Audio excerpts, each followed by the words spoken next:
Hello gamers, and welcome back to another episode of Solo Spelunking. And this is a very special episode because it is my 200th video that I am making on this channel, at least if YouTube has counted right, because I'm sitting at 199 videos at the moment, and if I upload this one, it'll be my 200th video. I have to admit, there is a little low effort content in there in those 200 videos because last year during the Christmas season I made this like advent calendar series where I opened up a little drawer from my advent calendar every day and unpacked some Pathfinder pawns. So yeah, but if I would be a Ferengi, I would say a video is a video is a video. So it is a video. So I am at 200 videos now. And to celebrate this special occasion of 200 videos, I will be running a sale on DriveThruRPG. When I upload this video, also all my products there will go on sale and they all will be 25% off. So you can get these great things like, for example, the Solo RPG framework and toolbox for space opera that I have been using extensively, but also my board game, role-playing game hybrids, the space opera one, Stardark Adventures in the Outer Fringe, but also my Defenders of the Shadowlands fantasy board game. You can get my Star Nave hack, which is basically Star Wars for Nave 2nd edition. And of course, if you prefer Shadowdark, you can also get my Stardark hack there that allows you to play space opera adventures using the Shadowdark RPG together with supplements for example, adversaries and spaceships.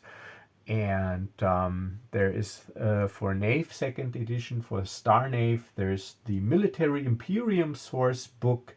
So you can get all these nice little things 25% off, and the sale will be running for a week. So do check this out. And also do not forget, if you use my code SOLO, all capitalized, on the Homie and the Dude Builder site, which I will link in the description, you also get 20% off of all your purchases there. So it's a good day or a good week to get some stuff and save in the process.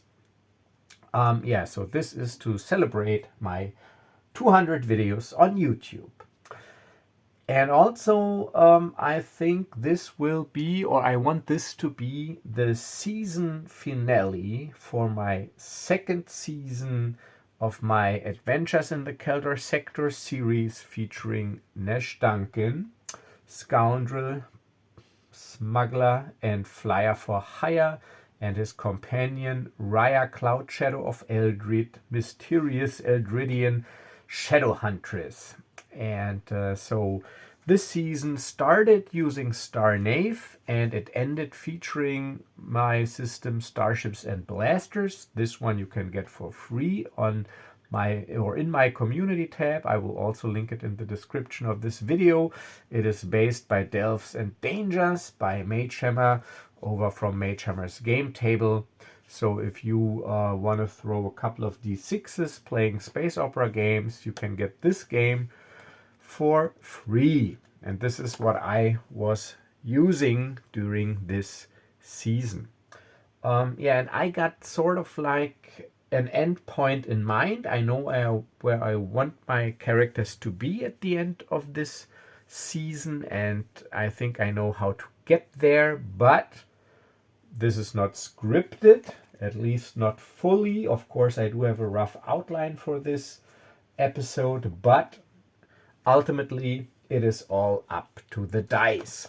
All right, so last episode we got into a blaster fight with this Mandalorian gunslinger here. It's a Gunslinger woman, a female Mandalorian, and she's got a name now. So she appeared also in the first season towards the end when we had to fight her, and she escaped, and she escaped again. But she's a pretty capable combatant. So Toola, our contact that we were supposed to meet to deliver the droids to that we are carrying, she was seriously injured after one attack and had to bail. And also Nash is at 4 points of stamina. Rhya is also a little hurt. So this woman here is Rhya Vess, Mandalorian, bounty huntress, and gunslinger. And this is her picture. So she even got her own picture.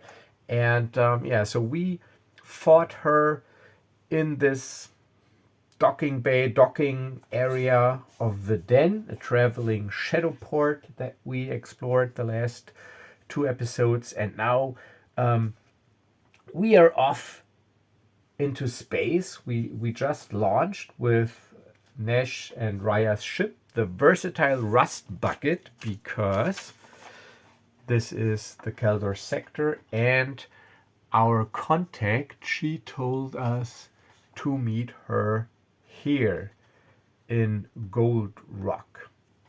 And as you can see, there are no hyperspace routes leading to Gold Rock. So when I created this sector,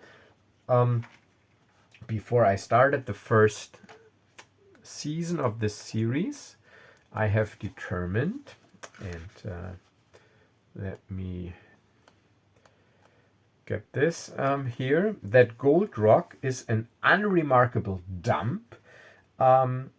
It was settled by a large mining corporation a couple of generations ago because they thought that this planet was rich in valuable resources, the system. But once they were there, and after a short while, they figured that the resources weren't that plentiful, and they weren't also not that valuable. So they abandoned this colony and left the settlers basically stranded there. So yeah, this is like a desolate place, an unremarkable dump at the edge of the sector, and it is not really connected to the other systems via a hyperspace route. So that means we have to calculate a course without a hyperspace route. Basically, we have to calculate a completely new course, and this is difficult and it takes a while. So checking Starships and Blasters, the hyperspace hyperdrive navigation section, it tells us that this actually takes 10 minutes. Doesn't sound that long, but if you're in a space combat and you need to do a quick getaway, it can be long. And it is a difficult test, meaning target number 4. And if I fail this test, I have to roll a d6, and on a roll of 1, my ship enters hyperspace but suffers catastrophic damage because of miscalculations, collision with a mass shadow, something like this, and it is thrown back into real space and a lost cause. If I roll anything else than a 1, the ship does simply not enter hyperspace and I have to recalculate. All right, so this is not good. So we will take our time. So we just launched from the Den, from the exterior docking structure. We just launched, and yeah, I'm pulling up the star charts and I go, well, Rhya, I don't know, I got a bad feeling about this. Maybe you better head up into the turret and heat up the turret while I make the calculations for the jump to light speed. I'm not sure if we have seen the last of Rhya Vess. Yeah, I figured about the same. I'll be up in the turret. Good thing I practiced. Yeah, good thing indeed. It's really a relief knowing you in the turret so that I can concentrate on flying this ship. Yeah, we are a good team. So we stay in touch via comms. I'm up there. Yeah. All right, so she leaves the cockpit and mounts the, I don't know, is the top turret, is that dorsal or ventral? I think dorsal. Well, the top turret, I only have only one turret, the versatile rust bucket, at least at the moment. And it's also just a light turret, so it could use some upgrades. So she heads over to the turret while I make the calculations. And indeed, while we are making the calculations, I pick up another vessel now, leaving the den, leaving the stocking structure from the other side. So we have been flying at maximum speed, but my speed is also only 4, my sublight speed. And so this vessel that just undocked, I scan it.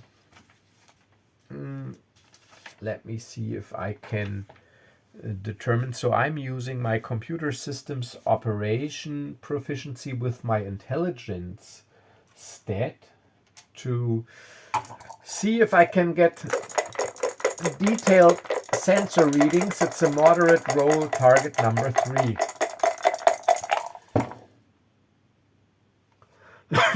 No, 2 failures, only 1 success. So I can't make out anything, so I can't determine what type of vessel it is. I can't get any reading regarding shield status or armament. It's just basically a blip moving towards us, or at least in our general direction. So I use the intercom, talk to Rhya. Rhya, I don't know, but maybe trouble is brewing. I still need a couple of minutes for the calculations, but a ship just left and it's heading in towards us, into our direction. I can't get any detailed readings. Must have had some, or must use some form of maybe sensor scrambling technology, which is of course not good. So I'll feed you the coordinates. Yeah, keep an eye out for this vessel and adjust the turret accordingly. Coordinates coming up now. Yeah, will do. Okay, so yeah, Rhya, she swivels around in the turret, already facing the turret towards the coordinates that I just gave her. And then, indeed, let me get a picture out. We can see it. It is we get a visual now, or as it comes closer, we see that it is a heavy starfighter type vessel. Let me check the camera. Yes, okay, you can see it. And so this vessel is closing in fast. And as it is closing in, now as it's getting closer, I get readings. So it's got shields up, weapons powered up, and it looks like trouble. So I go, all right, Rhya, hold on. I'll punch it. Let's see if we can get away. I still need a couple of minutes for the calculations. But I got a bad feeling about this ship. All right, and now I'm going to use the chase rules here. So this ship is indeed Rima Vess's starship.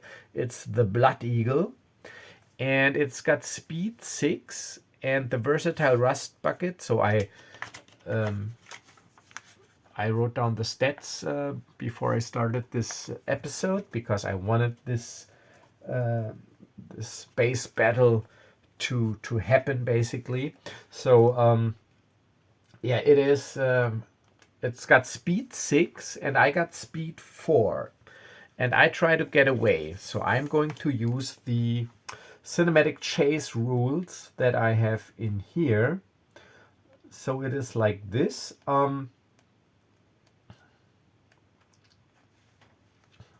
Here's the for chase scenes.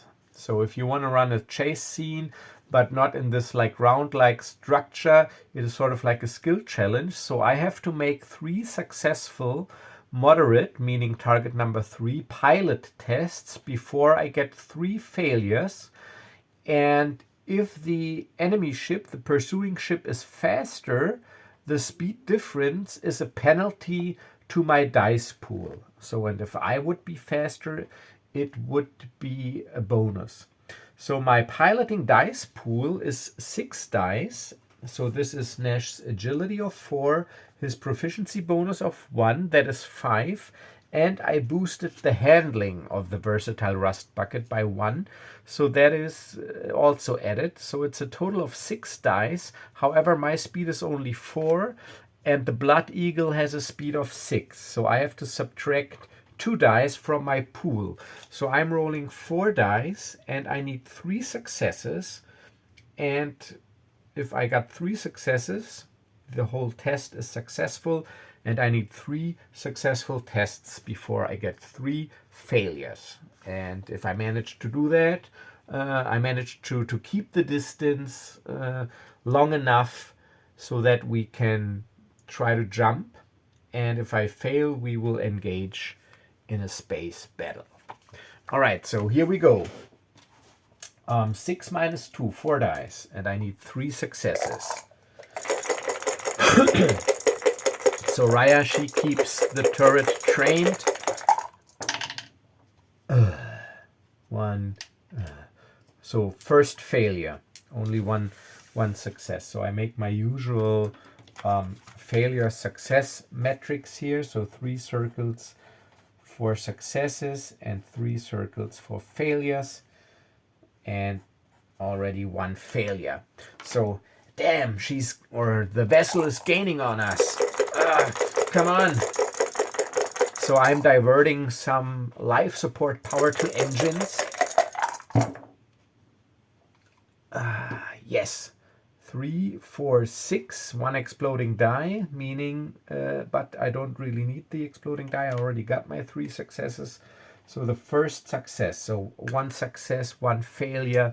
So even though the vessel gained a little, I'm able to keep the distance. My iron engine is burning. Yes. 3 successes, 3, 4, 5.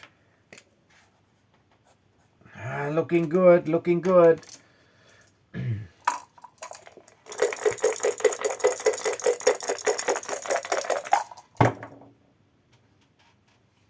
Oh, look at this. 5, 5, 5. 3 successes. Yes.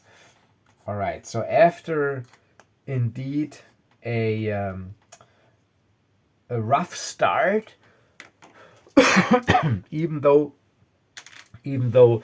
the Blood Eagle is faster, looks like that I am still the better pilot. Of course, this is abstracted because the target number is always fixed, but never mind. All right, so we manage to get the distance we need, however, or keep the distance. However, now I gotta still make this this navigation check. And this is, oh, damn it, this is intelligence plus. Actually, with my stats, target number 4, it is actually not a good thing if you have to calculate a completely new route. Okay, target number 4. And if I don't make it,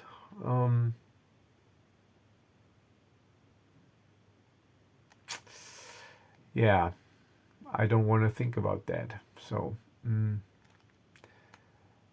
okay. Let me check which skill I'm using. I think I'm using Intelligence, the computer systems operation. Yes, operating starship systems and calculating hyperspace routes are all activities covered under this skill. Okay, so it is 3 dice. 3 dice. Intelligence 2, proficiency 1. So this is actually... Ah, damn it.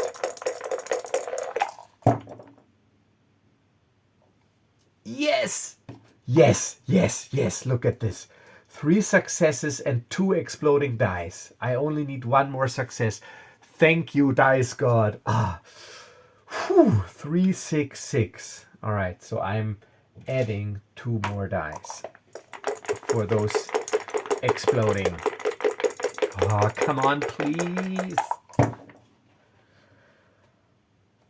Yes, look at this. Look at this. 2 more. So this means I'm calculating a perfect route, which means I can shave off some travel time.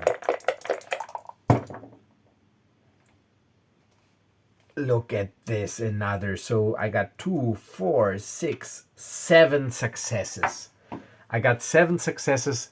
Whew, this is great. 7 successes. I needed 4 and I only had 3 dice. And this is the great thing about exploding dice and dice pools.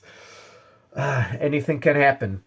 All right, so I'm really relieved now. This would be unepic if you know my luck. If because of a failed roll, I roll a 6 and we just boom. Okay, so we can go to the escape capsule. But hey, I have learned. So another channel that I'm watching is Sharp Mountain Games, and there I learned another great expression for solo gaming, and this is honor the failed roll. Remember, like when I said the key to solo gaming is always give yourself a chance to fail. So this is also not from me. This is from an essay that I read about playing Dungeons and Dragons solo, and I've linked to that essay back then as well. And there, this is like how you can make things like secret doors work if you know they're there.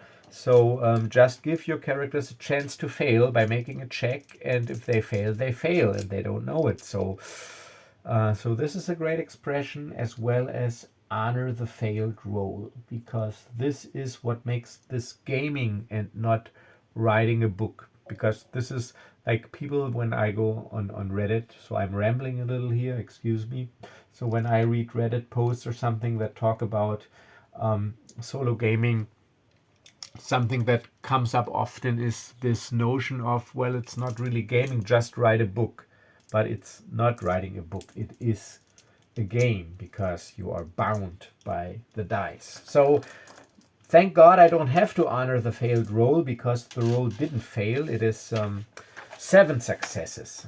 So we were someplace here, I think, and back then, because I had the coordinates to the den, the check was not as difficult. So now I have to go, let's say we are in this hex here, and we have to go to Gold Rock. So I'm counting hexes, 1, 2, 3, 4, 5.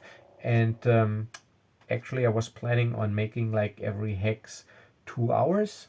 So now, because of my great success, every hex will be 1.5 hours. So that'll be 1, 2, 3, 4, 5. That'll be 6 hours. 4 hours, yeah, 6 hours. And those 6 hours are multiplied by my 1.5, because I got upgraded. So I think I will need 9 hours to get there. Yeah, 6 and yeah. So it'll take me 9 hours to get to Gold Rock. All right, so we managed to keep our distance. So the Blood Eagle does not manage to catch up. And now, as it is about to draw close, I grab for the hyperspace levers and I go, strap in, Rhya, here we go. And I pull back the levers, and you see this characteristic image of the stars turning into elongated lines. And we're gone. We are in hyperspace. Whew. All right, so I stay a while in the cockpit, couple of minutes to make sure everything runs smoothly. And yeah, when I'm sure that everything runs smoothly and I got the calculations for the approximate arrival time, which starts slowly ticking backwards. For the first time, I can relax. And now I just feel the pain of the blaster burns that I got from the combat. All right, Rhya. It should have take us about 9 hours if everything goes smoothly. I was able to plot a very effective course, it seems.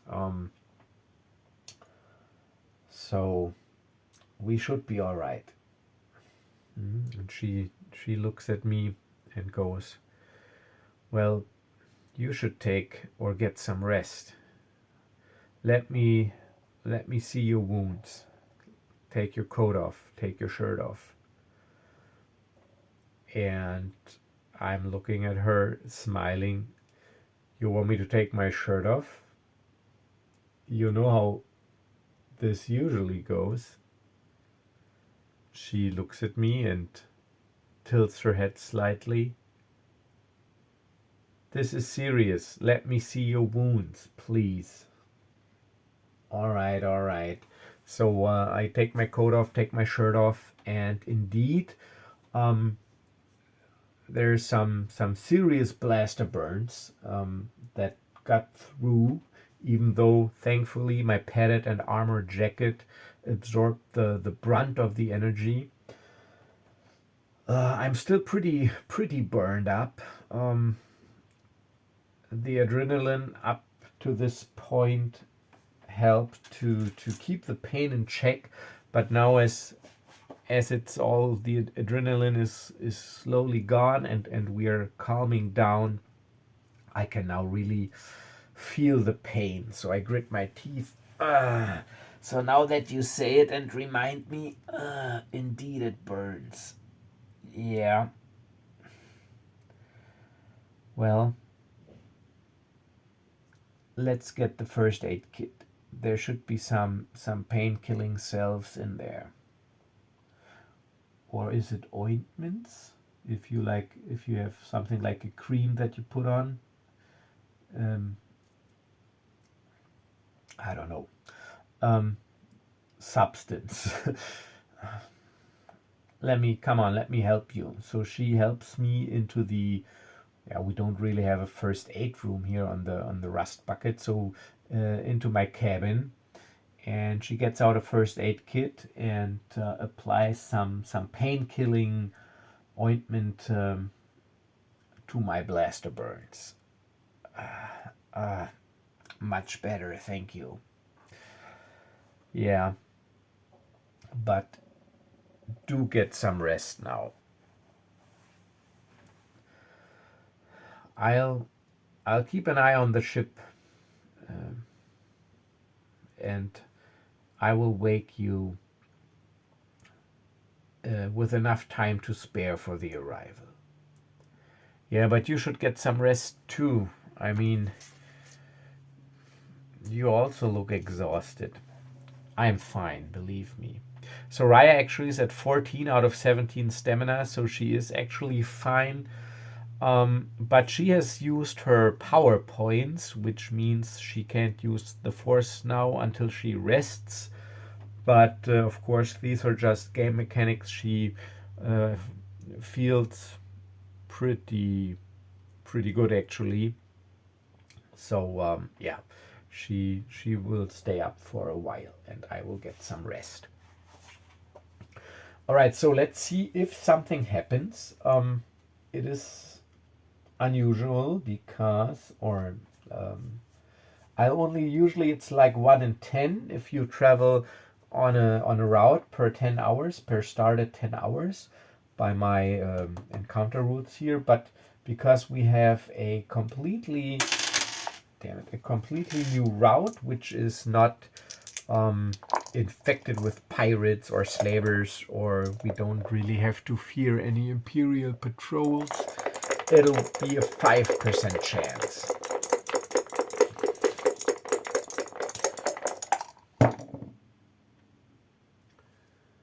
$44. That is a no, but because I rolled doubles, a twist is injected into the story. And to generate this twist, I will use the oracle included in my solo RPG framework. I will use the random idea prompts. All right, so let's see if we can come up with something. So it is 1d3 for the column and 1d20 for the word.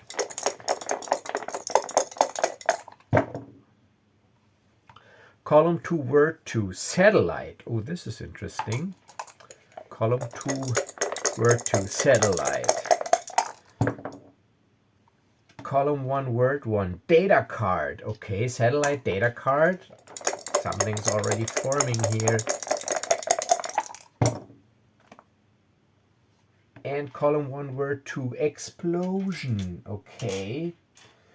All right, explosion. So satellite data card explosion. So satellite and data card already makes me like, the first thing that came into my mind is that this is sort of like an espionage satellite located here that collects data. So this, but how does the explosion fit into this? It could also be. You know what? I'm just going to disregard explosion for now, because satellite and data card, you should go with the first thing that comes to mind. And satellite and data card for me is there's a satellite there that collects data, and it is because it is out of the way. It is a clandestine thing. It is like an espionage satellite that is listening into the surrounding area for whatever purpose, and maybe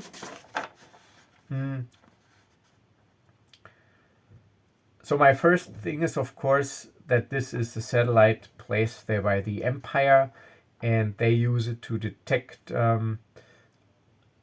suspicious pirate activity. Maybe because, I mean, Gold Rock, it's not a secret planet. I mean, it's on the star charts, but it's not connected to any hyperspace lanes. Maybe the Empire figured, this is actually an ideal hiding spot for criminals and other clandestine organizations. So they decided they needed eyes there and placed this espionage satellite there. So what I will be doing is so there will be like a reconnaissance or interdiction force nearby that monitors the data that comes in from the satellite and any unusual activity.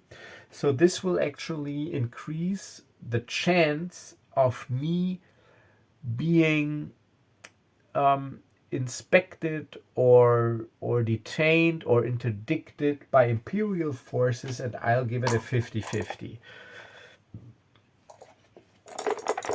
So this is what this twist does. I'll give it a 50-50 that there's a surprise waiting for me. 50-50. 0-6. Almost an exceptional, yes. But only almost. But definitely a yes. Okay, so so there's an imperial inspection force near Gold Rock, and when ships pass through hyperspace, they're detected by this espionage satellite, and this interdiction force stationed or near Gold Rock then moves to basically take up position in the system, so that when we arrive, they will be waiting for us. All right, so yeah, that is fitting and epic.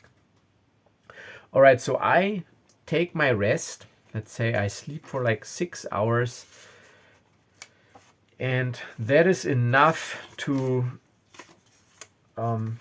so that I can regain all my stamina. So I'm back to 14. Rhya, she didn't really rest, so she just took a little nap. All right, let's say this. She took a little nap, so one power point is restored, but not two of them, and her stamina stays at 14 because she just took a little rest. Maybe she meditated in the cockpit or near the cockpit, so she got some strength back, but not all of it. Okay, yeah, so she's with me in the cockpit as we arrive in the Gold Rock system. So I go, here we go, and I grab the levers and pull them back, and we are back in real space. And this planet, let's check what kind of terrain it has. So in my solo RPG framework, there's also a little random sector generator, and it has a very simple planetary generator. So you just roll 2d10 for terrain, 10 rugged hills and plateaus, and 4 is foggy swamps. Okay, yeah. All right, so in those hills and plateaus, this is where they wanted to set up the mining operations, and a lot of the planet is covered into foggy swamps, and the security will be a low security system, but low security with the I'm basically going here by the Untamed Wilds. It is low security but low population, so we only have an encounter chance on approach of 1 in 6. However, because of this twist I rolled, I've already determined that the Empire is waiting for me. But let me first jot down the info on the planet so that it stays consistent. So rugged hills and plateaus and foggy swamps. Okay, so Gold Rock.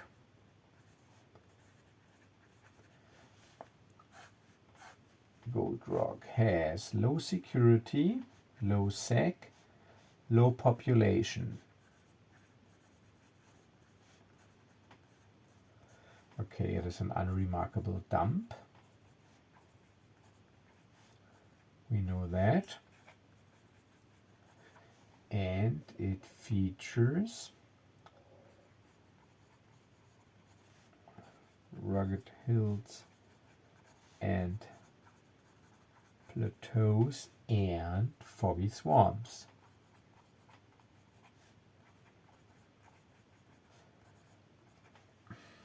And because we determined this, surrounding space or surrounding hyperspace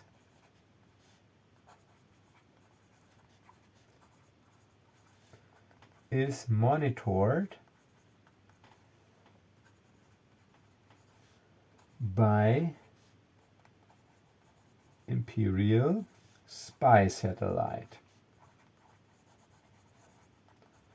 All right, so and because of that, we have company. So we arrive in the system, and so this is like a green brownish planet.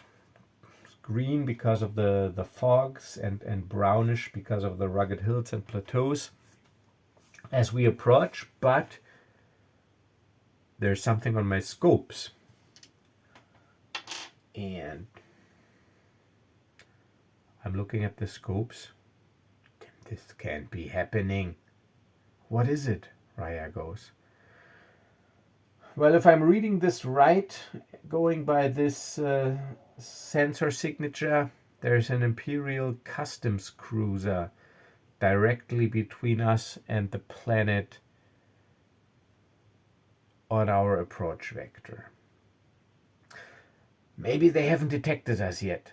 All right, so I quickly shut down all the unnecessary systems. So I shut off my sensors so that I don't emit any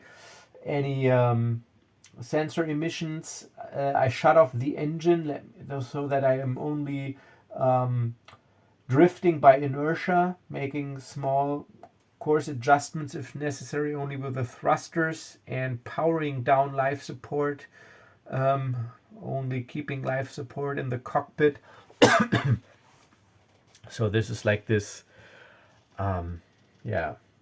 passive stealthy approach. Of course, if they've already seen you, it's of no use, but there's still some distance between us. I'm a small vessel, and let's make a check if my little stealthy maneuvers.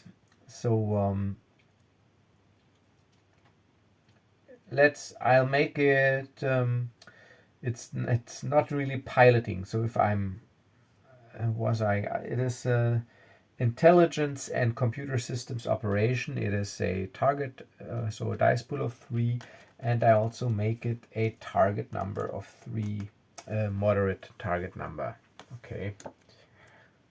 Target number 3, it is moderate. So let's see. 3 dice, target number 3.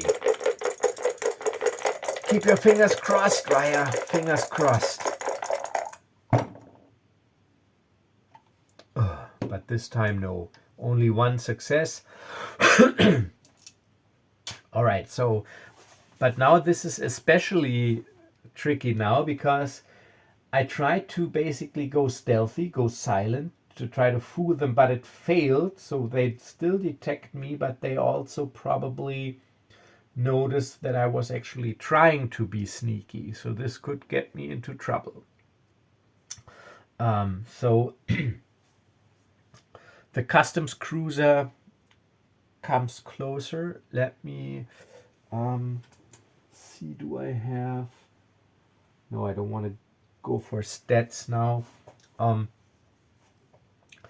But let's say, I think, was it in Star Wars Rebels? There's like this cruiser type that has like 2 TIE fighters attached to the outside of it. So it's not really like a huge capital ship. It's like a customs cruiser, but still with a small fighter escort. So these 2 TIE fighters, let's say they're 2 TIE fighters, they detach and they approach me basically as an advance recon force, and the customs cruiser also sets course towards my vessel. Damn, they've spotted us. All right, let's power up again and try to talk our way out of it with some power fluctuations while we came out of hyperspace. So I basically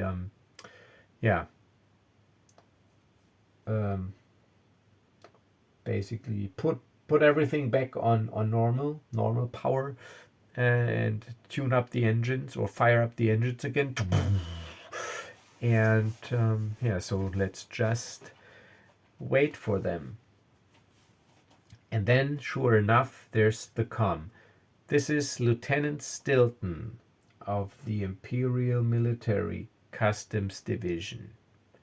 They have a customs division in the military? I go to Rhya. Never mind. Please shut down your engines, hold your position, and prepare to be boarded for inspection. What do we do?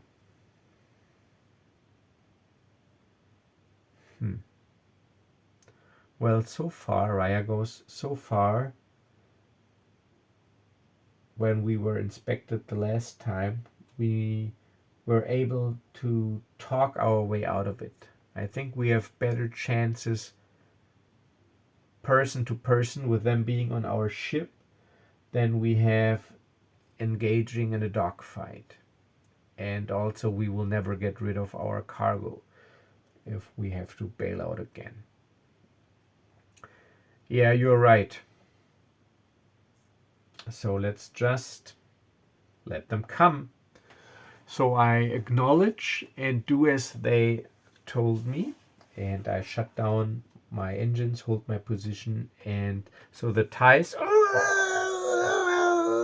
they're circling my ship as the customs cruiser, it's like a small picket cruiser, docks with my ship, and the standard detachment of an Imperial Customs officer with 2 stormtroopers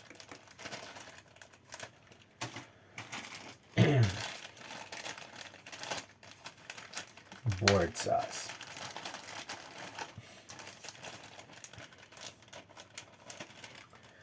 All right, so this is the customs officer. This miniature is an Imperial security officer, an uncommon miniature, but it's a great generic stand-in for an Imperial officer. And these folks are stormtroopers, obviously, but they're from the Imperial Assault board game, and they're painted. And I can't take credit for the paint job. I can't paint at all, but I think they're really nice. If you look at the details here, they have like blaster burns on their armor. And yeah, so I'm not an expert in painting miniatures, but I really like this paint job. And the good thing is they have the exact same scale as the miniatures from the Star Wars Miniatures game. So yeah, I just use them for the miniatures game as well. All right, so let's get these pictures out of the way so that you can see the miniatures better. I worry about a map if I need it. So again, we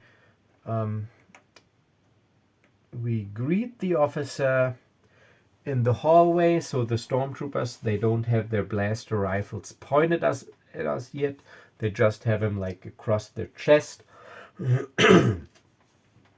And this officer here, he approaches us. Well, he goes, that is not a common sight. A tramp freighter approaching this out-of-the-way planet. And it seemed that there was something wrong with your ship. For a while there, you disappeared from our sensors, almost as if you were trying to hide. I wonder if that might have something to do with whatever it is you have in your cargo hold. And those stormtroopers, they come a little bit closer. And I go, oh, you mean those power fluctuations? Nah, we don't have anything to hide. I mean, look at this ship. Look at this old bucket of bolts. She barely holds together. You know, these power fluctuations, there's something I've gotten used to. Every once in a while when I come out of hyperspace, she just has it. I mean, she's just, yeah, a little, I don't want to say it, but you could say bitchy, you know. So you better get this checked. I mean, you know, if there are like safety issues, it could also violate any Imperial or some Imperial regulations. I think after I took a look at your cargo hold, I will take a look at your service and inspection manifest to see if it's all matching up with the required service intervals. But first things first, I would like to take a look into your cargo hold. Sure you do. Just this way. Okay, so we show him the cargo hold.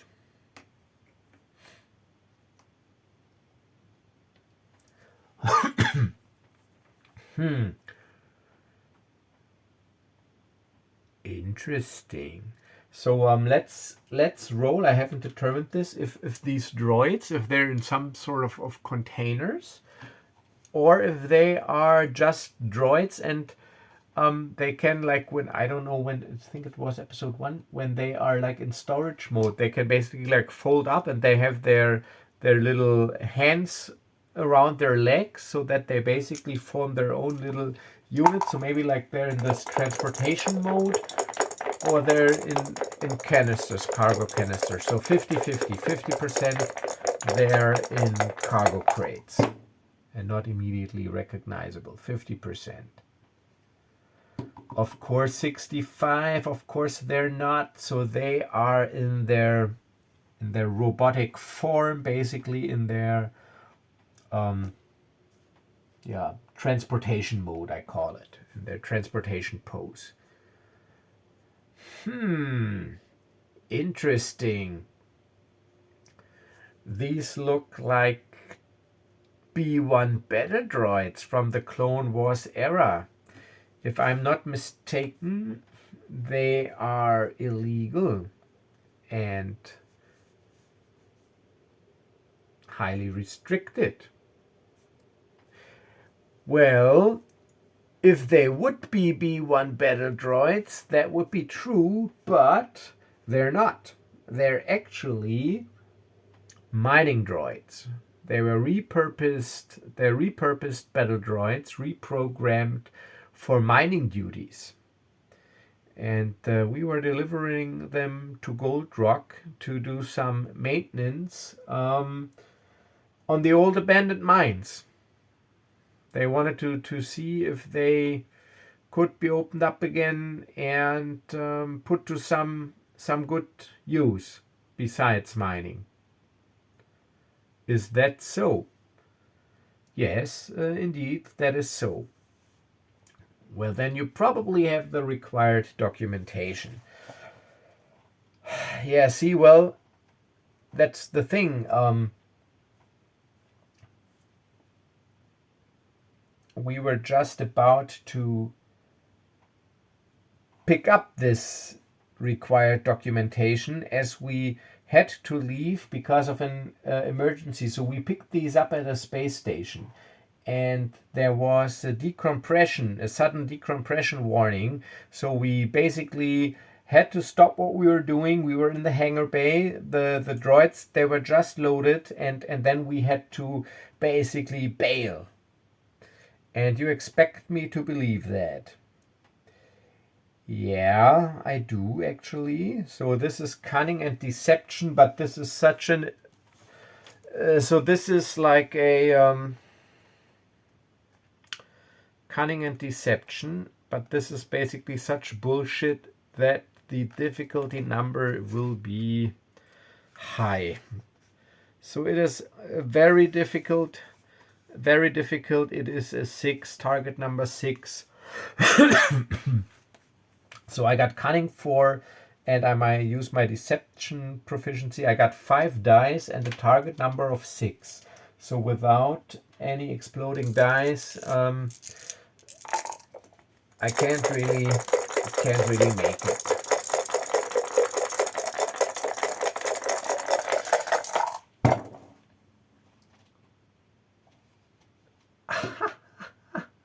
Look at this. 1, 2, 3, 4 successes, but 1 exploding die. Come on, maybe.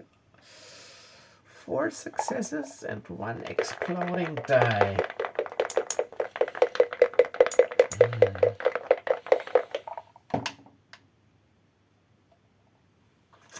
5 successes, almost. So 5 successes.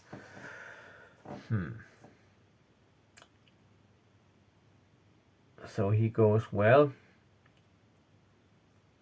this all sounds somewhat unlikely. So I will tell you what. I will take one of these droids back to our ship, have our technicians look over these droids, check their programming, see if they can confirm your story, and if that is true, you will just have to pay a small little fine because you are missing the required documentation. But if it's not true, well, looks like you're in trouble then. So that you don't get any stupid ideas, I will leave my stormtroopers here and yeah, get one of my technicians. I will get one of my technicians over here. I think this is better. So let me just make a comm call. So he goes out of earshot range, basically, makes a call, and those stormtroopers, they eye us. I look at Rhya and go with her a little bit further into the cargo bay towards the droids. The stormtroopers, hey, halt! Where do you think you're going? We're going nowhere. It's a cargo hold. We just wanted to check something with the droids. And then I whisper, when this technician comes, can you use your abilities to convince him that indeed these are mining droids? I will do my very best. Okay, that should be enough. All right, and then a couple of minutes later, a technician arrives. A female technician. So this is actually this is a scout, a Republic scout, but in this case now it's an Imperial technician. She arrives and she's got some sort of sensor equipment. And so she walks up and goes, B1 battle droids, haven't seen those in a while. Nope, they're not battle droids, they're mining droids, repurposed. Oh yeah, this is why I'm here, right? So let's see. All right, and now Rhya is up, and thankfully, she's got one PowerPoint left. So she will use her cunning, and she gets 2 dice, 2 bonus dice. She will use the Force, a Jedi mind trick, to plant the suggestion in her mind that it is all good. And the target number is the intelligence stat of the victim, and I rule that this technician has an intelligence stat of 3. So at target number 3, she's got 5 dice. It's a moderate roll.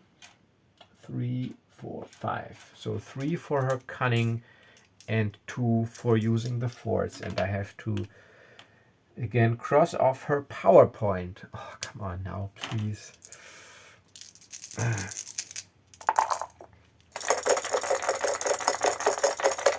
Okay, target number 3. So while she checks the readings, Rhya goes, it'll all check out. These are mining droids. With her this usual subtle gesture. Please, I need 3 successes. Come on, Rhya. Yes. 1, 2, that was a 5. 3, those are failures, but those are the 3 I need, and I got 1 reroll. So 3, 4 successes. All right, 4 successes. So thank God. Because this would have not been good with the TIE fighters around us and still docked to the cruiser and everything. I don't know how I would have got myself out of this one. All right, so she goes, indeed, repurposed mining droids. And then she goes back and says, it all checks out. They're mining droids. They got the programming reprogrammed. Oh. Well, there's always something new to learn in this line of work. All right, but there's still the issue of the missing papers, and so that'll be a fine of 500 credits. Yeah, sorry, officer, won't happen again. So I pay 500. So I'm at 5,600 credits. And then he goes, yeah, and now about your inspection intervals. And I go, well, we can make this short. I'm a little bit behind on my inspections and services, on my required services. I saved you the trouble of looking this up. I'll just admit it. I'll get it done as soon as I have delivered these mining droids. So I think there's a fee for that as well. Indeed, there is. But since this is a serious safety issue, the fee is 1,000 credits. And I will make a note. We will lock your transponder code in our data bank of overdue service vessels, and if we catch you again without service, the fee will be much higher and we can revoke your license. Yeah, safety is important. I'll get it. Another 1,000, you say? Well,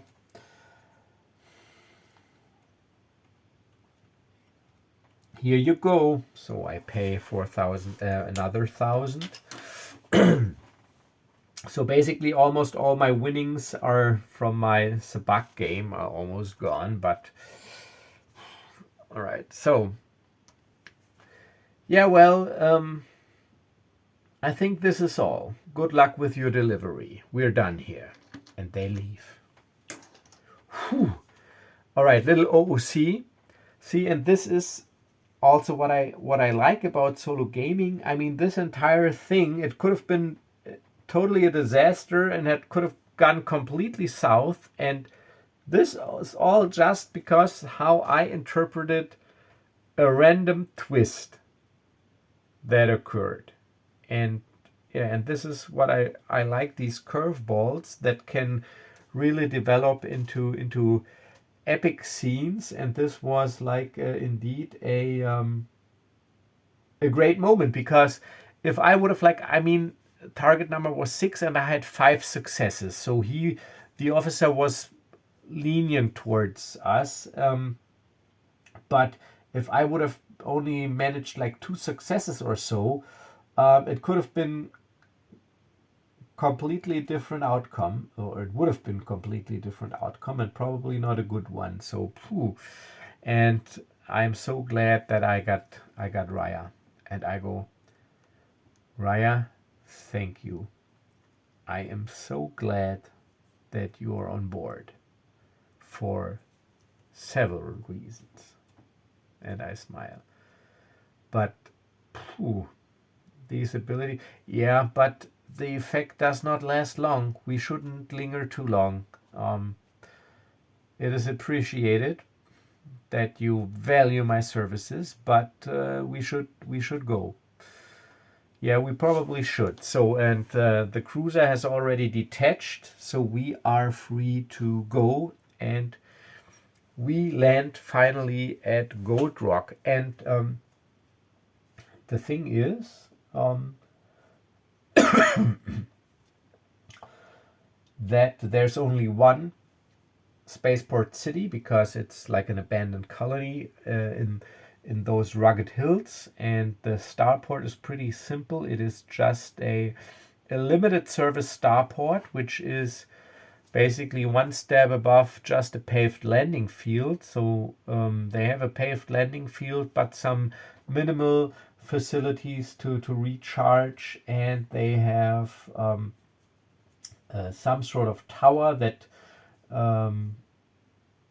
see that everything runs smooth, but they don't have any docking bays or anything. So you know what? No, this is bullshit. They had a corporate starport, but it was not maintained and basically fell into ruin. So they are now only using like those docking bays that you can enter from above, like without a roof, but there's no great services or anything, so there's no traffic control tower or anything. It's just an old, somewhat deserted, limited service starport. Okay, so but now we call Toola. We still have her number, and thankfully she responds. And we make an appointment to meet up in our docking bay. So she comes to our docking bay, and she goes, well, it is very glad to see you here. And I go, yeah, but this is not thanks to you. You just left us there with Rima Vess, or whatever this woman is called. Yeah, Rima Vess is her name. That is right. You could have helped us. I mean, she was there looking for you. We were just caught in the crossfire. And we had to go through a lot of trouble getting here. I know, I'm sorry. I really am. I blacked out. I'm sorry. I panicked. I mean, I was in pain, and I admit it. I didn't want to die, at least not like this. So, what do you suggest we do? She asks. Well, I suggest that we are compensated for our troubles with an additional 2,000 credits. I think that would be fair. Okay, so let's make a roll here. This one will be persuasion and cunning. So if you are wondering why I'm always using cunning, cunning is like this mixture between wisdom, charisma, intuition, and general mind skills that are not calculating or academic. So that would be intelligence, like calculating hyperspace routes or picking electronic locks or overcoming surveillance systems. That's intelligence. But all this like streetwise kinda negotiating stuff, this is cunning. So I got cunning 4 and persuasion 1. And so it's 5 dice, and it's a moderate difficulty because it's not completely unreasonable.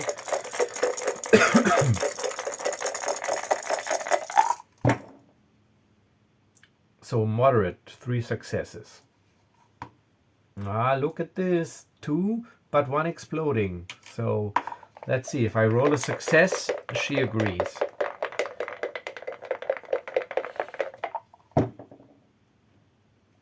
Oh, no. All right, but this is also great because she goes, I know it would be fair if I could compensate you for all your troubles, but sadly I can't. But I might have something other that I can offer you. See, she comes a little bit closer.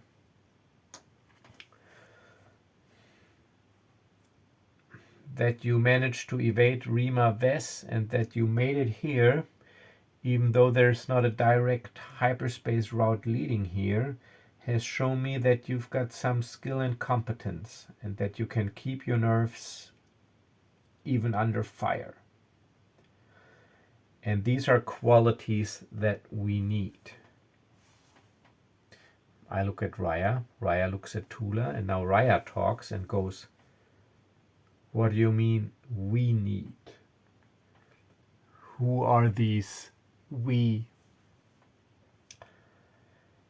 Yeah, well, see, I'm working for an organization, you could say, a group. Have you ever heard of the Alliance to Restore the Republic? I go like, you mean the rebels? The rebels fighting against the Empire? Yeah, well, Rebels, yeah, it's almost like a derogatory term, but I think it is what people are calling us. So we like to call ourselves the Alliance to Restore the Republic, because we are an alliance of different groups that want to see this tyrannical regime gone. And I don't want to get into more detail here, but I'm working for this group. I am with this group. And we always have the need for capable pilots that are willing to work for a greater good. And I don't know. I got the feeling that this might be something you could be interested in. Well, I think I had the pleasure of delivering a load of cargo to members of your group once. It didn't really go well. They didn't want to pay me.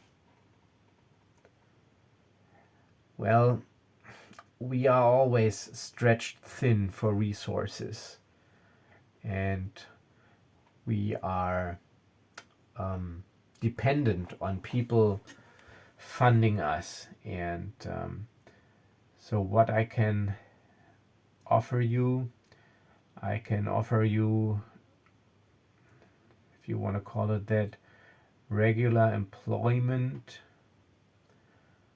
where you work against the Empire but also earn some money. See, we have only limited transportation capabilities, and for obvious reasons we can't use official supply lines and supply corridors. So we rely on freelance traders and entrepreneurs and tramp freighter pilots that are willing to put their vessel skill and cargo capacity to good use, ferrying cargo for the Alliance, for a price, of course. So you want to hire us as smugglers? Is that what you're saying? I think this is exactly what I'm saying.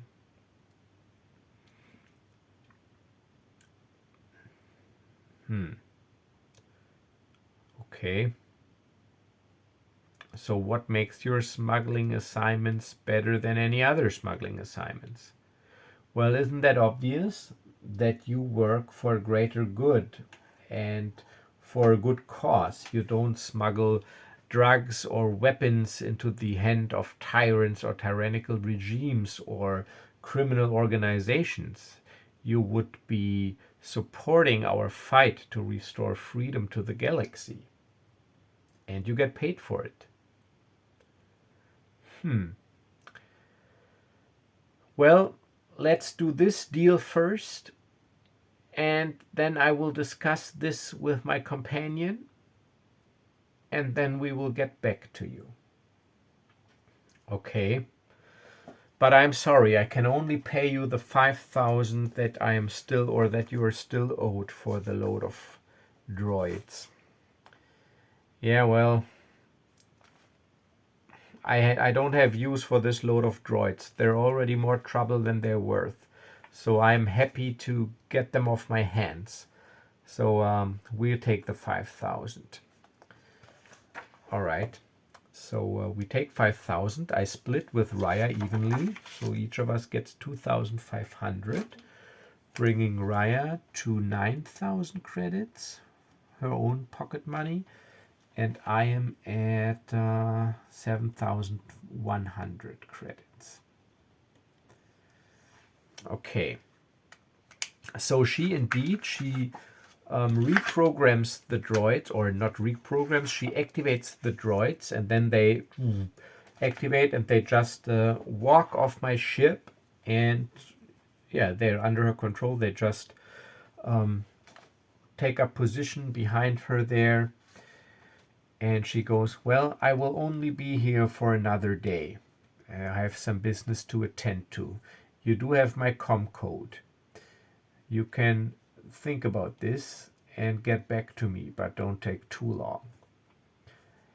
And we also have one other form of employment that we could offer. Maybe you hear this one as well, and then you can decide. Yeah, I'm all ears. What we also have, we just started it, is, well, some people call it the privateer experiment. Privateer experiment? Yeah. The Alliance is commissioning privateers. So, privateering is something like sanctioned piracy. Indeed, you know your way around the space lanes, it seems. Yes, exactly. This is what we would call privateering, sanctioned piracy. If you work for us as a privateer, we will provide you with a list of legitimate targets. These are corporations, entities that openly or indirectly supply the empire, work for the empire, and they are sanctioned by the alliance as targets. And the alliance will guarantee that they will take all the cargo that you acquire off your hands for roughly 50% of its estimated worth. And in return, you will be getting an alliance contact, an alliance representative, and you would be allowed to use alliance facilities and bases to restock, refuel, repair. And should our fight against the empire be successful and this tyrannical regime will be restored by the democratic government of the alliance, all the privateers will be pardoned for all possible past crimes. So you basically get a clean slate for a fresh start.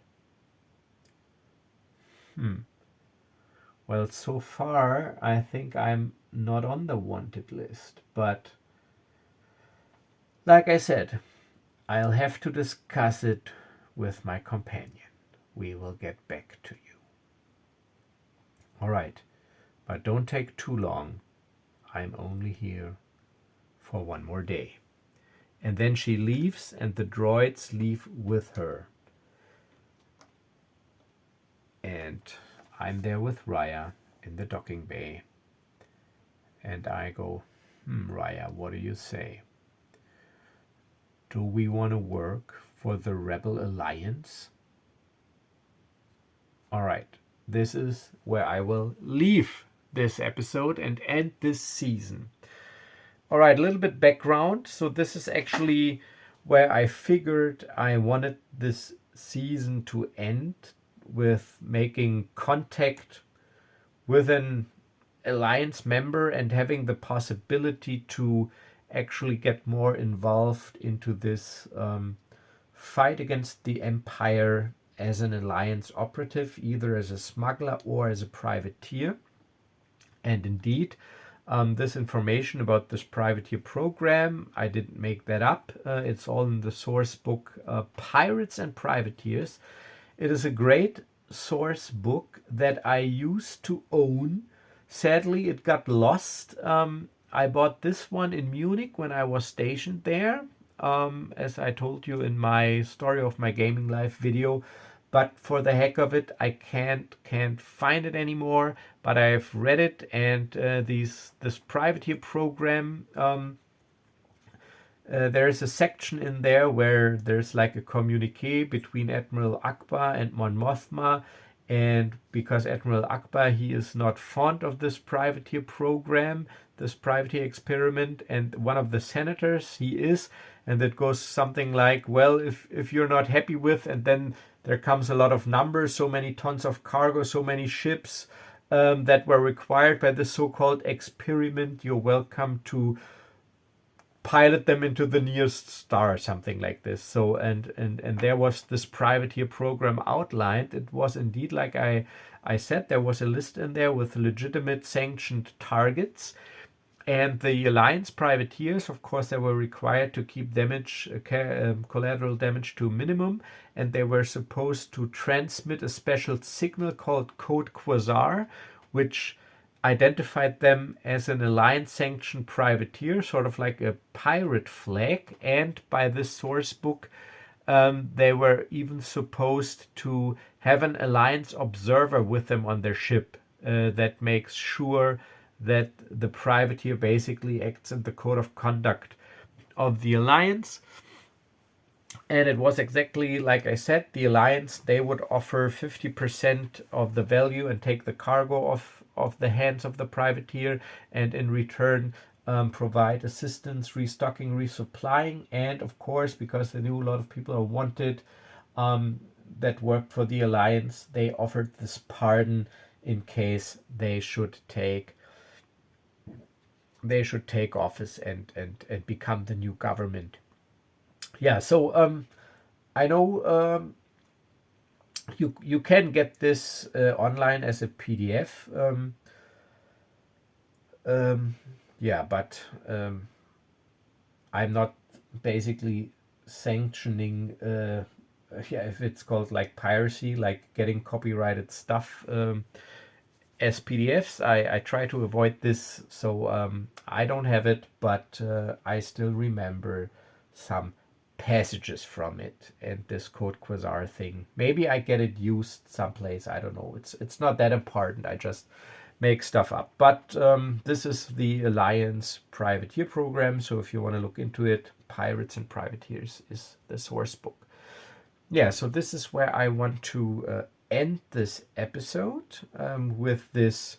Yeah, it's not really a cliffhanger, but like this decision: do we want to work closer or want to work more with the Rebel Alliance or not? And of course, Rhya also every once in a while probably has to go on an assignment.